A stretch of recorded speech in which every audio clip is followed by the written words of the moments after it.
Dhiyeessiin boba'aa nafxaa bakka duraan turetti akka deebi'u murtaa'uu ministeerri maallaqaa beeksiseeti jira. Jeneraal Taaddasaa Warradaa aangoo dabarsee hin kennu taanaan dogongora seenatu raawwatama jechuun TPLF dorseeti jira. Lammiileen Hindii tokko ekeraa obboleettii isaanii awwaalamtee akka ragaa dhaalatti dhiyeessu dubbii ijoo miidiyaa idil addunyaa ta'uunis gabaafameera. Egaa kabajamtootaa fi daawwattoota GMN irraa oduu galgala kanaaf qindeeffanne isinitti himna.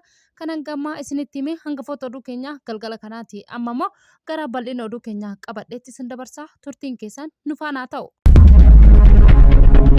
Dhiyeessii boba'aa nafxaa bakka duraan turetti akka deebi'u murtaa'uu ministeerri maallaqaa beeksiseeti jira. Ministeera maallaqaa Obbo Ahmad Shidee dhiyeessii boba'aa bakka waraana baha giddu galeessaa keessatti uumamee dura turerraa akka bakka duratti deebi'u mootummaan murteessuu beeksiseeti jira. Ministeerri ibsa miidiyaaleef kenneen mootummaan haala waqtaawaa qorachuudhaan murtichaa kan dabarsu biyyattitti sosochii oomishaa fi qonnaan olaantummaa taasisaa jiraachuu akkasumas immoo rakkoo geejjibaa mudatee tilmaamuu keessatti galchuudhaan ta'uu isaa hubachiseeti jira. Sababa waraana baha giddu galeessaa keessatti boba'aan guyyoota leetira miliyoona 9 turee dachaan hir'achuun leetira miliyoona 4.5tti tahee turuun kan ibsan yoo ta'u Obbo Ahmad Shidee har'a irraa eegalee dhiyeessiin boba'aa gara bakka duraa turetti guyyoota leetira miliyoona akka deebi'u murtaa'uu isaa beeksiseeti jira. Raabsaan isaatii wal qabatee immoo har'a irraa eegalame magaalaa Finfinnee Jibuutirraa akka geejjibamu kan ibsame yoo ta'u immoo naannolee fi ammoo birirraa eegale geejjibsiisuun akka itti eegalamu Obbo Ahmad Shidee ibsaniiru.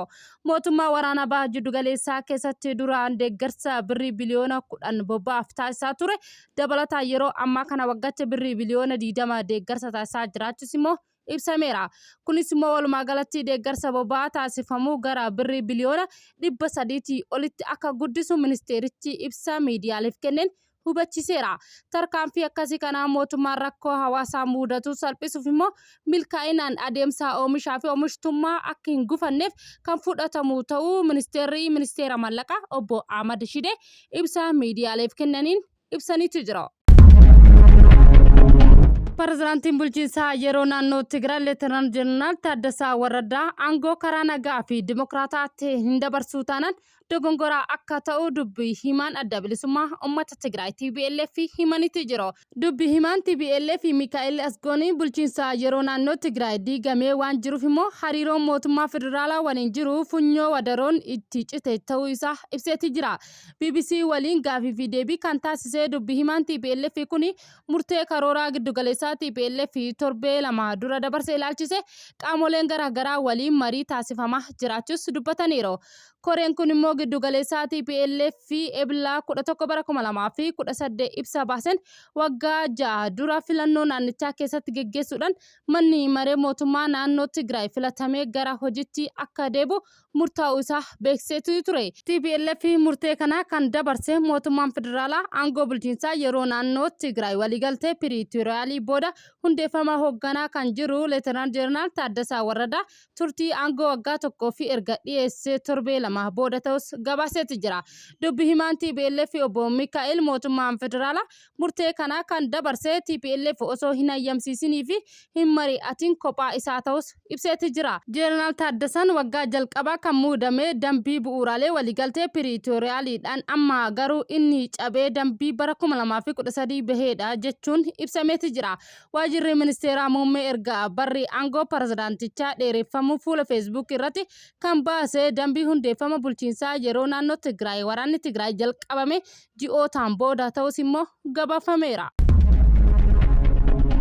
Iraan yuureemii hanga boombii atoomikii 11 ijaaruuf gahaa qabdi jechuun gabaafame. Akka gabaasa dhaabbanni anniisaa atoomikii dhaabbata mootummoota gamtoomanii Iraan yuureemii boombii atoomikii 11 ijaaruuf dandeessisu akka qabdu beeksiseeti jira.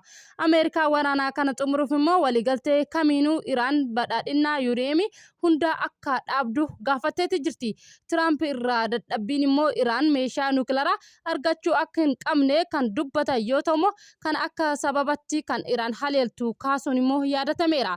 Iraan garuu sagantaa nuukilaraa ishee kaayyoo siviilii qofaaf akka itti fayyadamtu himuudhaan yoo ta'u fakkeenyummaa humna maddisiisuu yuureemii hanga 300 hanga 5tti akka badhaadhistu beeksifteeti jirti. Yuureemiin kun immoo sadarkaa meeshaa waraanaa ta'e bira ga'uuf immoo garuu yuureemii badhaadhinaa hanga 90tti qabaachuun dirqama akka ta'e ibsameera. Dhaabbanni anniisaa atoomikii dhaabbata mootummoota gamtoomanii akka jedhetti yuureemii kana immoo kiiloogiraama 440 hanga 160 badhaadhina qabu qabdi jechuun ibse. Akka yaadattis yoo ta'u daran qulqullaa'ee boombii atoomikii waltajjii guddaa 10,000 yookaan immoo 11 ijaaruuf hanga ta'us ifoomeera. Iraan immoo badhaadhina badhaadhuu ishee dhiisuu kan didde yoo ta'u biyyoonni waliigaltee meeshaa waraanaa itti hin babal'isni mallatteessan hundinuu anniisaa qorachuuf immoo industirii dabalatee kaayyoo nagaaf immoo yuureemii badhaadhisuuf mirga akka qabdu ibsuudhaan Teeraan karooraa fi yeroon isaanii badhaadhisuuf immoo qabattee dhiisuu akka hin dandeenye ibsanitti jiru. Lammii Hindiin ekeraa obboleettii isaa awwaalamtee akka ragaa dhaalatti dhiyeessuun dubbii ijoo miidiyaa idil addunyaa ta'uun gabaafameera. Namichi Hindii Jiituu Mindaa jedhamu kuni lafa obboleettii isaa awwaala keessaa baasee gara baankii geessuudhaan du'a ishee mirkaneessuu isaa gabaafameeti jira. Namichi dhalataa biyya Hindii kun immoo qabeenya obboleettii isaa qarshii 19,402 baankii keessa jiru fudhachuuf karaa baankii deemuun obboleettiin koo duutee jirti. Mallaqa obboleettii koo naaf kennaa jechuun hojjettoota baankii gaafate. Hojjettoonni baankii kunis immoo obboleettiin kee akka duute nuuf mirkaneessuu qabda, waliigaltee dhaalaa dhiyeessuu qabda jechuun ibsaniiti jiru. Kanarraa ka'uudhaan Jiituu Mindaa kallattii gara awwaala obboleettii isaa deeme reefa obboleettii ishee awwaala keessaa baasee garba isaa irraa baatee ragaaf immoo gara baankitti geessuunis immoo gabaafameera. Osoo inni reeffa obboleettii isaa baatee deemu namoonni hedduun immoo waraabanii miidiyaa hawaasaa irratti kan maxxansan yoo ta'u baankiin Odish Garmin garuu gochi namicha erga mirkaneessee booda qarshii obboleettii isaa guutumatti dhaaluuf murteessuu isaa beekseeti jira.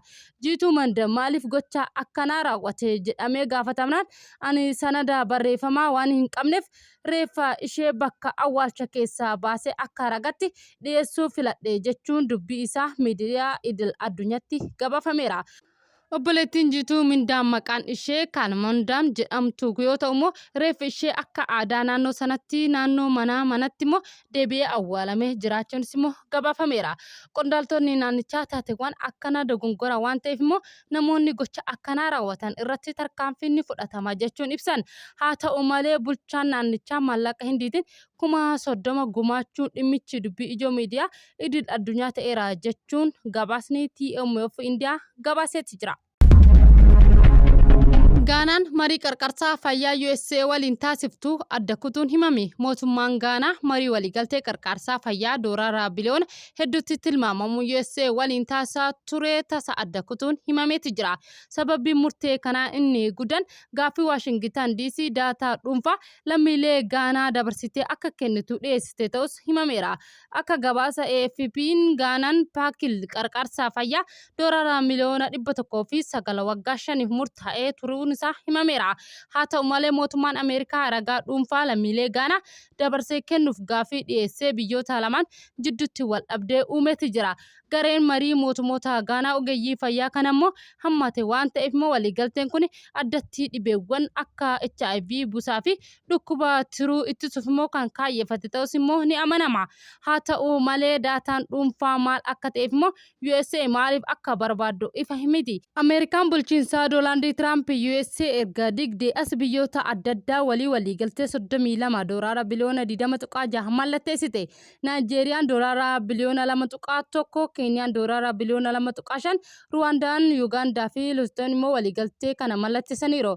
Zimbaabuween ji'a waxabajjii keessa abbaa biyyummaa isii ni cabsa jechuun kan didde yoo ta'u Zimbaabuwees immoo ji'a adoolessaa keessa kan hordofte ta'us himameera. Keeniyaa waliigaltee kana mallatteessuu yaaddoo nageenyaa daataa ilaalchise mana murtii Keeniyaatti uggurameeti jira. Murteen kun immoo kan murtaa'e yeroo hariiroon biyyoota lamaanii fooyya'ee dhufetti. Ameerikaan dhiyeenya kana immoo uggura viizaa Gaanaa irratti keessee turuunis immoo himameeti jira.